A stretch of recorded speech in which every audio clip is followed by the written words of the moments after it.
اب ان کی بات پر غور نہیں کیا جاتا، وہ سنی نہیں جائے گی، وہ بات اپنا لسٹر کھو چکی ہے. اس کی وجہ یہ ہے کہ جو NA 125 جہاں سے سعد رفیق صاحب جیتے الیکشن، اور ان کا خیال تھا کہ سعد رفیق صاحب نے بہت زیادتی کی ہے حامد خان صاحب کے خلاف، وہ کل کے الیکشن نے یہ ثابت کر دیا کہ 125 میں PMLN نہ صرف جیتی تھی بلکہ جیتی ہے. اور دھاندلی کے جو الزامات ہیں وہ اتنے زیادہ سٹرونگ نہیں ہیں، یعنی فٹ لیس ہیں، جس کی بنیاد پر کوئی فیصلہ سعد رفیق کے خلاف کرنا اب مشکل ہوگا، کیونکہ پولیٹیکل امپلیکیشن بھی ہیں. جی جی آپ کو ابھی تک کوئی عہدہ آفر نہیں کیا نون لیگ؟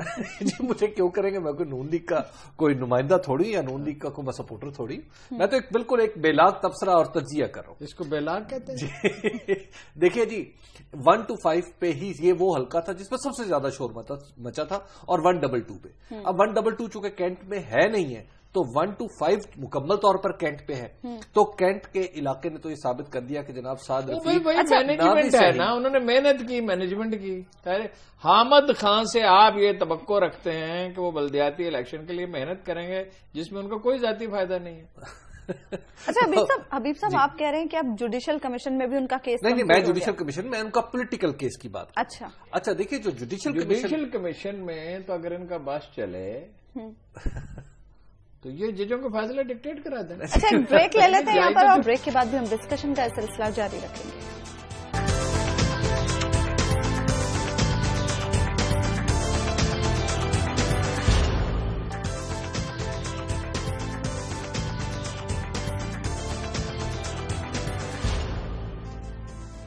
ویلکم بیک ناظرین. بریک پہ جانے سے پہلے ہم بات کر رہے تھے کینٹونمنٹ بورڈز کے انتخابات کے نتائج کے حوالے سے. حبیب صاحب اب جو سچویشن ہے، پاکستان تحریک انصاف دوسری بڑی جماعت بن کے ابھری ہے، پیپلز پارٹی کی جگہ اب تحریک انصاف نے لے لیا، اب سچویشن کیا ہوگی؟ بالکل دیکھیے یہی چونکہ ہم پہلے بھی بات کرتے ہیں، تو علی جناب کو صدمہ ہے. دیکھیے ہم پہلے بھی یہی بات کرتے رہے کہ پاکستان پیپلز پارٹی کے رینک اینڈ فائل ہے دراصل اسی نے پاکستان تحریک انصاف کو جوائن کیا ہے.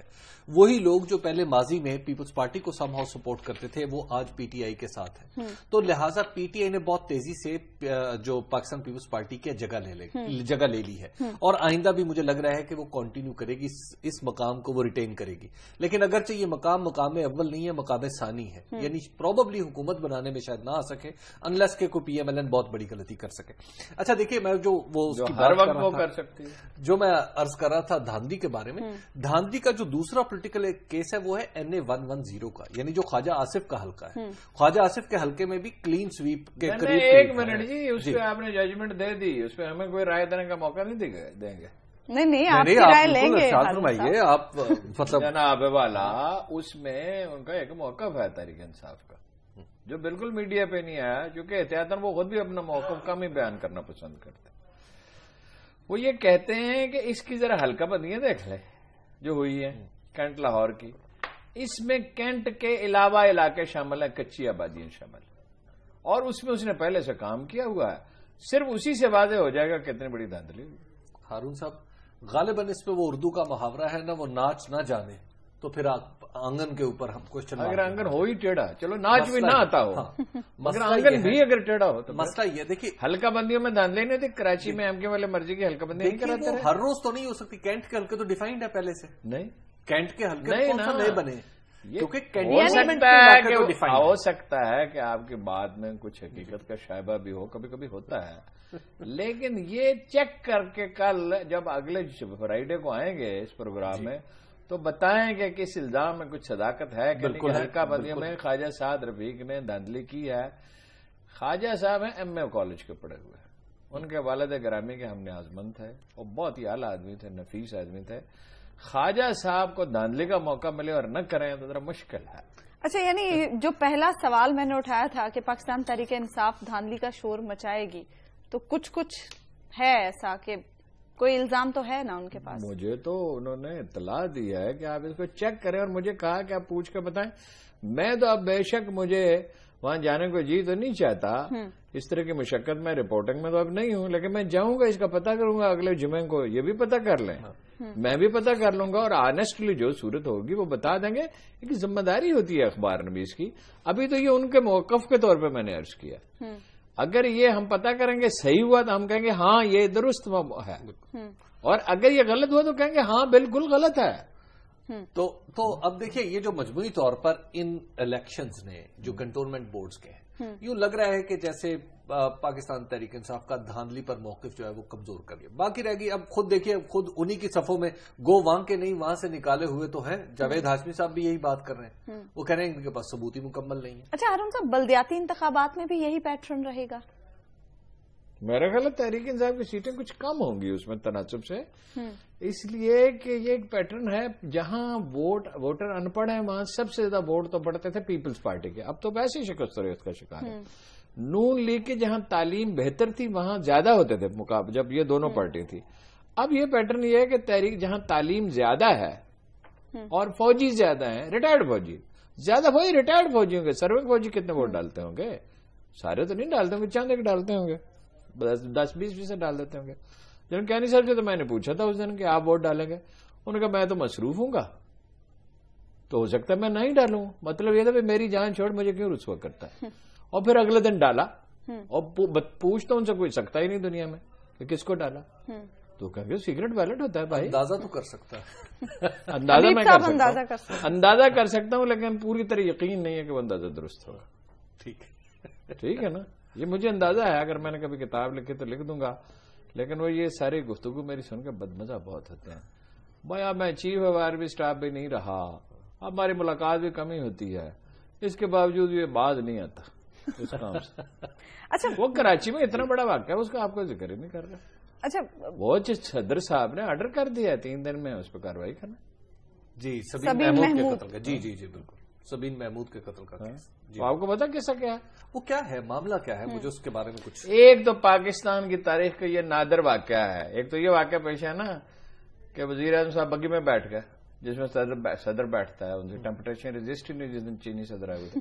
ایک یہ عجیب واقعہ پیش آیا کہ صدر کا کوئی اختیار نہیں ہے کہ وہ سندھ حکومت کو کوئی بات کہیں. ٹھیک ہے, ممنون حسین صاحب منتخب صدر ہیں پراپر, بالکل ٹھیک ہے, لیکن وہ چونکہ سمجھتے ہیں کہ صدر کا یہ دائرہ کار ہے آئین کے مطابق اور روایت کے مطابق بھی, اب تو اس لیے وہ تو نہیں دخل دیتے. تو انہوں نے ایک تو یہ واقعہ انہوں نے پونی رکھ لیا. کنہوں نے؟ جو وہ رضا ربانی صاحب, رضا ربانی صاحب نے, جیسے چینی صدر ہے آپ نے دیکھی نہیں, پونی رکھ لیا ہے. اور دوسرا انہوں نے آرڈر کیا کہ 3 دن میں سندھ حکومت کرے. ویسے ان تو جوڈیشل کمیشن بنا دیا جو بہت اچھا کیا. یہ معلوم ہونا چاہیے ایک بے گناہ کا قتل, سویلین, فوجی, این جی او, سیکولر, مذہبی, ملا, مسلمان, ہندو, سکھ, عیسائی کوئی ہو, قتل تو نہیں معاف کیا جا سکتا. بالکل.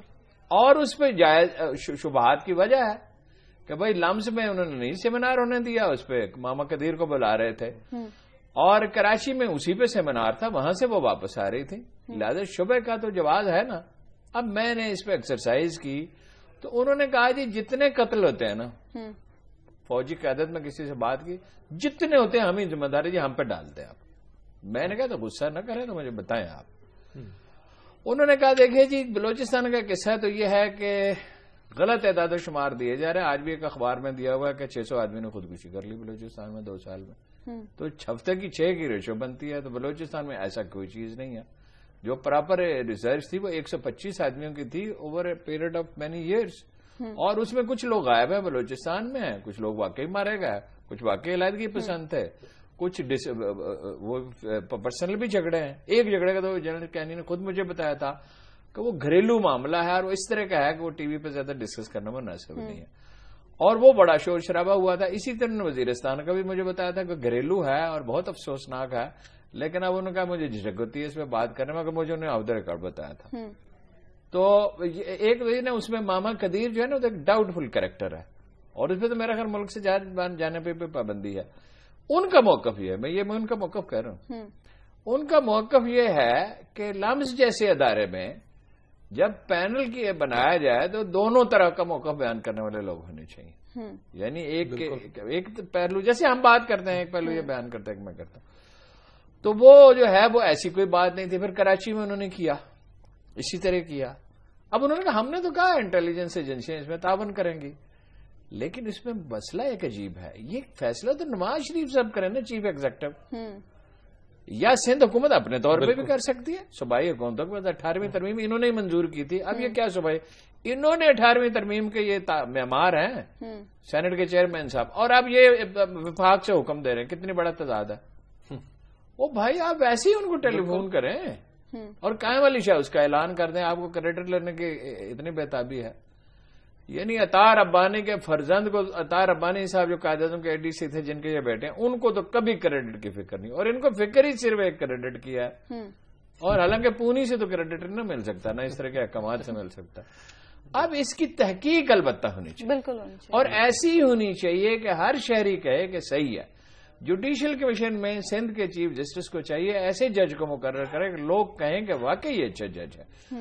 اور وہ میری ان سے درخواست ہے کہ اس کی جو فریم آف ریفرنس بنائے اتنا بڑا، اس میں ان ساری چیزوں پہ بحث ہو جن کا میں نے ذکر کیا ہے.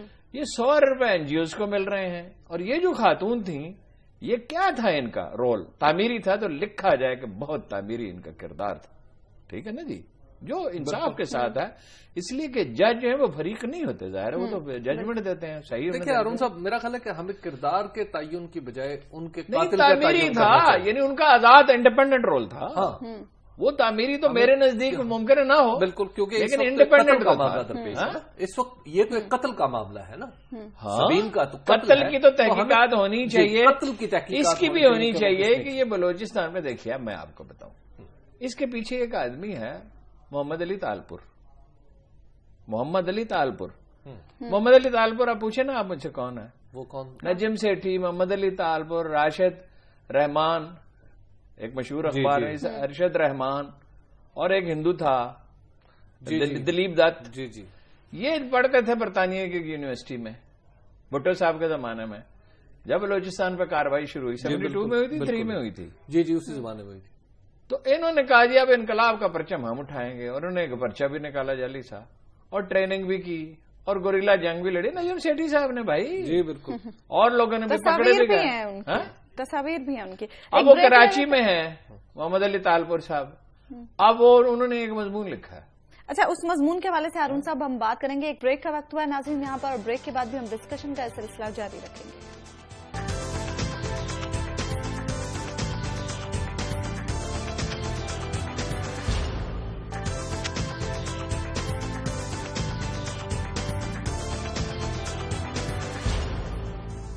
ویلکم بیک ناظرین. بریک کے بعد ہارون صاحب سے قصہ سنتے ہیں جو بریک سے پہلے انہوں نے لکھا جی مضمون میں، جب زیارت ریزیڈنسی تباہ کر دی گئی بہت دکھ ہوا. 2 دفعہ میں نے بلوچستان کا سفر کیا زیارت ریزیڈنسی کو دیکھنے کے لیے. یعنی کوئٹہ میں بھی جائیں گے، مگر یہ بھی تھا کہ زیارت ریزیڈنسی جو، اور ریکویسٹ کی کسی سے، آج پھر کچھ چند مہینے پہلے ریکویسٹ کی کہ اب اس کی تعمیر نہ ہو گئی تو وہاں لے جائیں، وہاں جا کے آنکھیں ٹھنڈی کریں اور قائد اعظم کو یاد کریں، ان کے لیے دعا کریں. میں تو مزار پہ بھی جاتا ہوں، کراچی جاتا ہوں، ہمیشہ تو نہیں لیکن کوشش کرتا ہوں کہ چلا جاؤں اور فاتحہ پڑھوں اور ان کے بلندی درجات کے لیے دعا کروں. وہ محمد علی تالپور صاحب نے لکھا ہے کہ زیارت ریزیڈنسی تو امپیریلزم کا ورثہ، اور دوسرا یہ ہے کہ اب تو وہاں جاتا ہی کوئی نہیں. وہ میں جاتا ہوں تالپور صاحب، میں جاتا ہوں، اور اتنے دور سے جاتا ہوں، اور پوری شام انہیں یاد کرتا ہوں، اور پھر اس کی باز گشت میرے دل میں رہتی ہے، اور پھر اس پہ ایک کالم لکھتا ہوں اکثر. تو آپ لوگ نہیں جاتے نا، اور آپ کو تو یہ لگتا ہی نہیں کہ آپ کا وطن ہے. ہمارا تو وطن ہے، ہمارا گھر ہے، اور ہمارا تو وہ باپ سے زیادہ محترم ہے قائد اعظم. بالکل. تو وہ بنائے انہوں نے 5-7 ہزار ایسی جگہ بنائی تھی. شاید زیارت ریزیڈنسی کچھ خوبصورت بلڈنگ میں سے ایک ہے، اس لیے کہ وہ آپ کو پتا نا وہ درخت کیا ہے، وہ 3,500-4,000 سال کے بعد تو کاٹا جاتا ہے. یہ دنیا کا قدیم ترین دوسرا قدیم ترین جنگل ہے، صرف ایک اس سے زیادہ قدیم ہے. اچھا اب یہ لوگ ہیں جو، دیکھیے یہ خاتون کا قصہ الگ ہے اور بڑا افسوسناک ہے، وہ تو ظاہر ہے. اس کو تو جو آدمی جسٹیفائی کرے اس کے سینے میں دل نہیں ہے اور انسانیت نہیں ہے، کسی بھی قتل کو جو جسٹیفائی کرے. لیکن یہ بلوچستان کو ایشو بنانے کی کوشش کہاں سے ہو رہی ہے؟ India, MI6، CIA، Balochistan. اب انہوں نے نکال دیا افغانستان سے ان کو. یہ افغانستان میں تھے نا، عربی یار مری اور دوسرا برہم داغ بھگتی. لندن میں حکومت پاکستان نے کہا، چودھری نثار نے کہا نا ہمارے حوالے کریں، اشارہ کیا نا.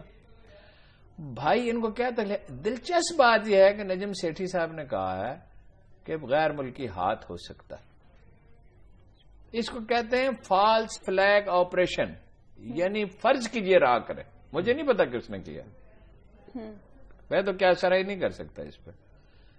راہ کرے اور اشارہ دے آئی ایس آئی کا، اور اس کا کتنا چانس ہے؟ امکان تو اندیشہ تو اس کا 100% ہے، اس لیے کہ یہ آنا ہی آئی ایس آئی پہ تھا.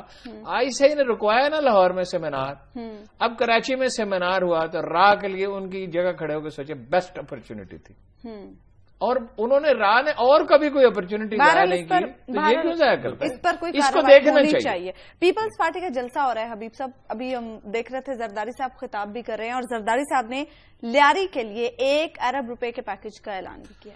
دیکھیے پیپلز پارٹی کا لیاری میں کم بیک ہے، اور لیاری میں یہ کم بیک بہت سارے واقعات ہیں. اس میں کچھ تو گفتنی ہے اور کچھ ناگفتنی ہے. کچھ ایک دم بتائے جائیں، آج چونکہ ان کا جلسہ ہے تو گفتنی کون کون سے؟ دیکھیے بات یہ ہے کہ ایک تو نبیل قبول کی واپسی. نبیل قبول نے کچھ آپ یوں کہیے کہ ان روڈ بنانے کی کوشش کی ہے. وہ پیپلز پارٹی میں شامل ہو گیا، پیپلز پارٹی میں شامل ہونے کے لیے وہ کوششیں کر رہے ہیں، اور وہ مسلسل گفتگویں ان کی جاری ہیں. تو کچھ چند ایسی چیزیں ہیں، اب وہ کس کام کے ہیں کہ وہ باہر. نبیل قبول ابھی بھی بہت سارے کام کے، آپ کو پتا ہے کہ پارٹی کو بہت کچھ چاہیے ہوتا ہے، اس میں کہیں تو پیسہ بھی چاہیے ہوتا ہے، اور کبھی بڑے ہاتھ پاؤں والے لوگ چاہیے، اور بڑے ہاتھ پاؤں والے لوگ بھی چاہیے ہوتے ہیں. تو لہٰذا ایک تو یہ ہے کہ ان کا کم بیک ہے. دوسرا یہ ہے کہ شاید مجھے بڑے ہاتھ پاؤں اور چھوٹے دماغ کے لوگ. مجھے یوں بھی محسوس ہو رہا ہے کہ جیسے سندھ کے اندر کچھ قیادت میں تبدیلی کی کیا سرائیاں بھی کی جا رہی ہیں. اچھا، سندھ کے اندر نہ صرف پارٹی کے اندر بلکہ حکومت آپ کی پارٹی میں نون لیگ میں حکومت میں بھی کچھ تبدیلیوں کی آپ یوں کہ گنجائشیں پیدا کی جا رہی ہیں. اور یہ جلسہ صدر آصف علی زرداری کے ہینڈز آن ہونے کا اعلان ہے. اچھا، انہوں نے یہ بھی کہا ہے کہ بلاول کبھی کبھار چھپ چھپ کر لیاری آ جاتے ہیں. دیکھیے بلاول صاحب ابھی چھپ چھپ کے کہیں نہیں جا رہے، لندن سے آتے ہیں، لیاری سے واپس لندن چلے جاتے ہیں رات کو. کراچی میں رہیں گے تو لیاری جائیں گے نا. بالکل. اچھا، لیکن یہ جلسہ میرا خیال ہے کہ بہت سارا ایک نیا میسج ہے. اس کا وقت گزر گیا. یہ پرانی پیپلز پارٹی کا جلسہ نہیں ہے، یہ مجھے پتا ہے. دیکھیے یہ غالب کی شاعری نہیں ہے کہ مہرباں ہو کے بلا لا مجھے جس دم میں گیا وقت نہیں ہوں کہ پھر آ بھی نہ سکوں، بلکہ یہ غالب ہی کہ ایک دوسرا شعر ہے. گو میں رہا رہی نے ستم ہائے روزگار، لیکن تیرے خیال سے غافل نہیں رہا. یہ ہو گئے غافل. اور فارسی کا محاورہ یہ ہے کہ ایک پل کو آنکھ جھپکی اور سینکڑوں سال کا فاصلہ پیدا ہو گیا. پیپلز پارٹی برابر ہو گئی جماعت اسلامی کے، آپ کا بقول تو اس سے بھی کم ہو گئی کنٹونمنٹ کے الیکشنز میں. ٹھیک ہے. اور مردے تو حضرت عیسیٰ زندہ کیا کرتے تھے، زرداری صاحب تو نہیں کر سکتے. اچھا ہارون صاحب، کیا پیپلز پارٹی دوبارہ کراچی کے اس اہم علاقے میں سیاسی حمایت حاصل کر سکتی ہے؟ کر سکتی ہے. یہ علاقہ تو اس کا اپنا ہے، اپنا علاقہ ہے. اس میں فرض کیجئے کہ 40,000 کی لیڈ سے جیتے تھے تو 30,000 کی، 20,000 کی، 12,000 کی لیڈ سے جیت جائیں. ٹھیک ہے نا. اور رضا ربانی صاحب کو لے جائیں، ویسے وہ جائیں گے نہیں، سینٹ کے چیئرمین ہے، تو 12,000 کی لیڈ 7,000 کی رہ جائے گی. کیونکہ کوئی نہ کوئی ایسی بات ہوگی تو ان کی پونی دیکھ کے تو 5,000 تو کم ہو جائے. چلے پیپلز پارٹی کے جلسے کے مقاصد کے حوالے سے تو آپ نے بتا دیا. کم بات وفاقی حکومت میں جو تبدیلیاں ہو رہی ہیں، وفاقی حکومت میں تو تبدیلیاں ہو رہی ہے. آپ کی خبر ہے، آپ کو زیادہ تفصیلات پتہ ہے. نہیں میری خبر نہیں ہے جی. آپ کی خبر میری نہیں ہے، میں اون نہیں کر رہا اس خبر کو. لیکن مجھے ذمہ دار لوگوں نے کہا، ایک تو بڑے پالیٹیشین نے مجھے 2-3 مہینے پہلے کہا صدر بنے گے نواز شریف صاحب، ان کا دل نہیں لگتا پرائم منسٹر ہاؤس میں. دوسرا اس سے کہ میں تصدیق کرتا ہوں ان کا دل نہیں لگتا، یہی میز، یہی کرسی، یہی کمرے، یہی کھڑکیاں. تو ٹھیک ہے، ان کا مزاج ایسا ہے، ہمارا اپنا بھی چونکہ ایسا ہے تو ہم کہتے کوئی حرج نہیں. دوسرا بگی جو انہوں نے دیکھی نا تو دل کٹ کے رہ گیا. ممنون حسین اس میں بیٹھے ہوئے اور ان کو ریسیو کرنا پڑا، اور یہ شان و شوکت. بھائی بگی میرے لیے ہونی چاہیے، میں ہوں پاکستان کا منتخب وزیر اعظم، اور بگی میں ممنون صاحب بیٹھے ہوئے ہیں جنہیں میں نے بنایا صدر. اب ان کے مجھے ایک صاحب نے ملاقات کی ہے، انہوں نے کہا ہے بھائی میں ان کی رگ رگ سے واقف ہوں، ان کے ساتھ میں نے زندگی بسر کی ہے. یہ بیٹھیں گے بگی میں، یہ بنیں گے صدر، اور زرداری صاحب کی طرف ملک چلائیں گے. انہوں نے کہا میرا اندازہ ہے. اچھا. انہوں نے کہا میں ان کی رگ رگ سے واقف ہوں. میں نے کہا آپ ان کو کتنا جانتے ہیں؟ ان کے جتنا تم عمران خان کو جانتے ہو. تمہارے اندازے صحیح ہوتے ہیں تو میرے بھی صحیح ہوں گے. تو کچھ صحیح ہوتے ہیں، میرے تو سارے تو نہیں صحیح ہوتے. تو وہ انہوں نے کہا کہ وہ بنیں گے صدر، تو شہباز شریف صاحب خاندان میں کانفلکٹ ہے. فواد حسن فواد واپس آ رہا ہے، محترمہ مریم نواز دا ریسپیکٹڈ لیڈی کچھ فیصلے کر رہی ہیں، کوئی مشورے دے رہی ہیں، خاندان کے اور لوگ بھی متحرک ہیں. دیکھو پالیٹیشین تو حسین کو بننا تھا، وہ تو بزنس میں چلا گیا. وہ تو 16-17 سال کی عمر سے، اس سے بھی پہلے سے اس کی تربیت کی جا رہی تھی. تو وہ حمزہ صاحب آ گئے. اب خاندان میں اختلاف کا لفظ استعمال کرنے سے جھجک رہا ہوں، ناگوار خاطر نہ ہو، پرسپشنز بالکل مختلف ہیں. ٹھیک ہے، شہباز صاحب کے اور ہیں، ان کے اور ہیں، اسی لیے چودھری نثار علی خان کا بھی معاملہ طے نہیں ہو رہا. اچھا، جو افسر انہوں نے بھیجے تھے، یہ آپ کو پتا ہے بہت سے افسر شہباز صاحب نے بھیجے تھے. جی بالکل، خدا کا شکر ہے آپ نے ایک بات کی تصدیق. ایک بریک لے لیتے ہیں ہارون صاحب، اور وہ آ رہے ہیں واپس. ایک بریک لے لیتے ہیں ناظرین یہاں پر، اور بریک کے بعد بھی ڈسکشن کا سلسلہ جاری رکھیں گے.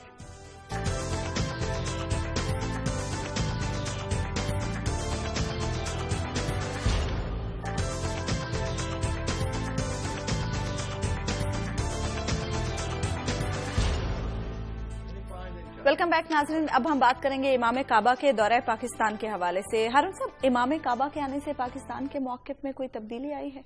نہیں، بلکہ برعکس ہوا ہے. اچھا، اس کا تعلق ان کے آنے جانے سے نہیں ہے. نواز شریف صاحب نے، میں نے آپ کو بتایا تھا، وزیر اعظم میاں محمد نواز شریف نے احتجاج کیا ہے کہ آپ نے یمن پہ حملہ کیا، ہمیں آن بورڈ لیا نہیں، ہمیں بتایا ہی نہیں. جس وہ دیکھے نا، وہاں پاکستان کا جھنڈا بھی رکھ دیا اور کہا پاکستان ہمارے ساتھ ہے. ٹیکن فار گرانٹیڈ لیا نا. جب جنگ میں حلیف جاتے ہیں، وہی نپولین کا فکرہ کہ there are allies and enemies in politics, no friends.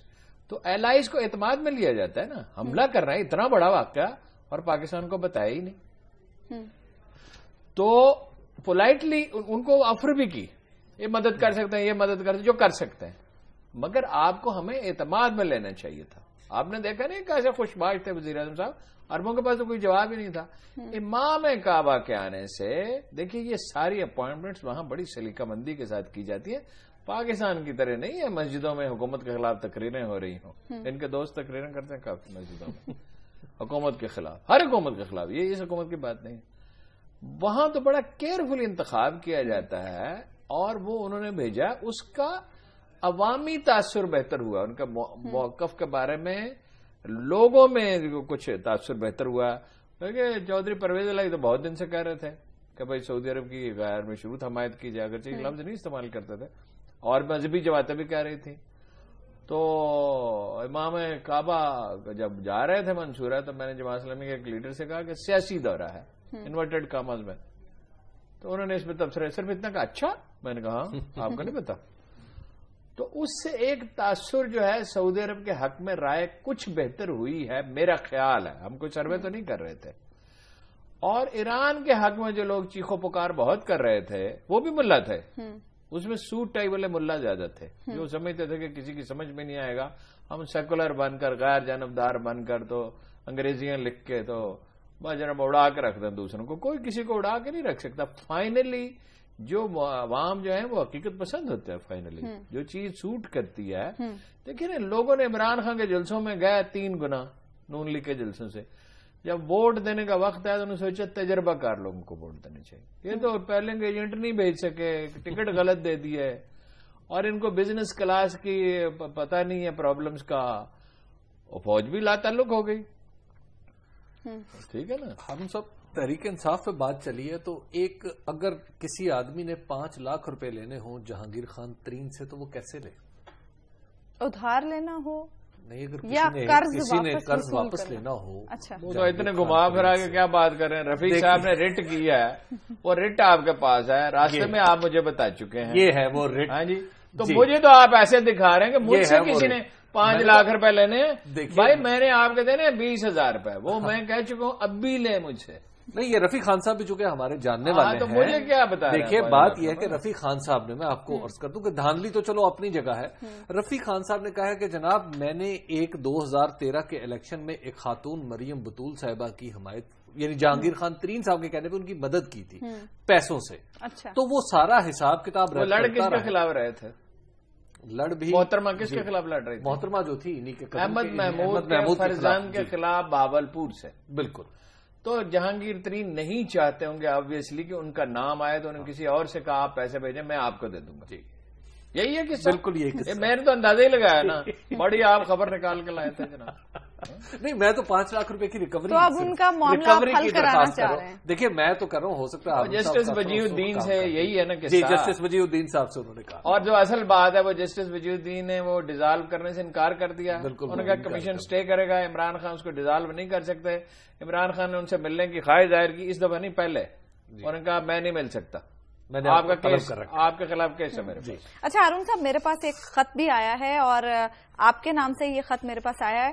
انہوں نے یہ معاملہ ہم پہلے بھی اپنے پروگرام میں اٹھا چکے ہیں. انہوں نے آپ سے یہ درخواست کی ہے کہ KASB بینک میں ان کی رقم جو فریز ہو چکی تھی، اب 5 مہینے اب اس بات کو ہو چکے ہیں، اور انہوں نے اپنے بچوں کے رشتے طے کر رکھے تھے اور ان کے بچوں کے رشتے جو ہیں اتنا دردناک واقعہ ہے کہ مجھے اس پہ بات کرتے ہوئے بڑی اذیت ہو رہی تھی اور غالباً اسی لیے میں لاشعوری طور پہ بھول بھی گیا. ایک آدمی نے بینک میں پیسے جمع کرائے، یعنی ہزاروں لوگوں نے، شاید لاکھوں. KSB مجھے خود ایک دفعہ میری 2 لاکھ روپے اس میں جا چکے ہیں. پتہ چلا بینک وہ ہے ہی نہیں، بینک کا نام ہی بدل گیا، اس کو مرج کر دیا. یہ شوکت عزیز کے زمانے میں کچھ قوانین بنے تھے، بینکوں کی بڑی بالادستی ہو گئی ہے. وزیر اعظم پاکستان کو اس کا نوٹس لینا چاہیے. لیکن اسٹیٹ بینک کے جو پریزیڈنٹ ہوتے ہیں، چیئرمین گورنر ہوتے ہیں، ڈپٹی گورنر قاضی صاحب تھے، وہ تو بڑے بھلے آدمی تھے، پتہ نہیں ہیں یا نہیں. میں کراچی جاتا تھا تو ان کی خدمت میں حاضر ہوا کرتا تھا. وہ خدا کا خوف کریں، لوگوں کے پیسے انہیں دیں. یعنی بینک پیسے دینے سے انکار کیسے کر سکتا ہے؟ ڈیلے کیسے کر سکتا ہے؟ ڈیلے ایک طرح کا انکار ہے. بچوں کی شادیاں انہوں نے لکھا، میں نے اس خط کو پڑھا تھا، ٹوٹ گئی ہیں ان کے بچوں کی منگنیاں، شادیاں. دیکھیے میاں اظہر آنسوؤں کے ساتھ روئے تھے. یہ مجھے یہ قصہ سناتے ہوئے کہ وہاں شمالی لاہور میں شادرہ میں گلیوں میں گندا پانی بھر جاتا ہے اور بارات واپس چلی جاتی ہے، 2-2 فٹ گندا پانی بہ رہا ہے، منگنیاں اور ٹوٹ جاتے ہیں. تو انہوں نے رو کے آنسوؤں کے ساتھ رو کے کہا کیا وہ میری بیٹیوں سے کم ہے؟ کیا ان کا حق میری بیٹیوں سے کم ہے؟ میری بیٹی سے کم ہے؟ اور انہوں نے اختلافات پیدا ہوئے، اتنے تلخی ہوئی کہ وہ چھوڑ کے چلے گئے. ہارون صاحب، انہوں نے یہ بھی کہا ہے کہ گورنر صاحب کو اور گورنر اسٹیٹ بینک کو اس پر مبارکباد بھی دیتے ہیں. نہیں تو دکھے ہوئے دل سے ہے، بد دعا لگ جائے گی. دیکھیے اسٹیٹ بینک کو بھی لگ سکتی ہے بد دعا. دیکھیے اسٹیٹ بینک کوئی سٹین لیس اسٹیل کا بنا ہوا نہیں ہے. کہ ایکچولی وہ ایک آدمی نے کہا پروفیسر احمد رفیق اختر سے کہ میرے لیے دعا فرمائیں، کہا کہ اس میں ایوان صدر ملوث ہے. انہوں نے کہا میں آپ کو یقین دلاتا ہوں کہ ایوان صدر پہ اللہ کا حکم چلتا ہے اتنا ہی جتنا کسی اور جگہ پہ چلتا ہے. اسٹیٹ بینک جو ہے اس کو بد دعا نہیں لگ سکتی. مظلوموں کی، مظلوم کیا اور عرش الہی کے درمیان تو کوئی چیز آئے. اور دیکھیں ایک تو ہے اس معاملے کا انسانی پہلو اور دوسرا ہے تکنیکی پہلو. ہمیں سب سے پہلے تو اسٹیٹ بینک سے یہ پوچھنا چاہیے کہ آپ کا تو کام ہی صرف بینکوں پر نظر رکھنا ہے، آپ کے ہوتے ہوئے یہ بینک ویک کیسے پڑا؟ اور جب کمزور پڑ گیا تو پھر آپ نے بر وقت لیکن ابھی اصل معاملہ یہ ہے کہ جن لوگوں کی رقم اس میں ہے دیکھیں لوگوں کی رقوم تو امیڈیٹلی واپس کروانی چاہیے. اصل بات یہ ہے کہ اس معاملے میں اسٹیٹ بینک اپنی کمزوری اور اپنی کوتاہی اور نااہلی چھپا رہا ہے. ٹھیک ہے، پروگرام کا وقت ناظرین اپنے اختتام کو پہنچا. آپ سے ملاقات ہوگی انشاءاللہ اگلے ہفتے. اللہ کے بعد.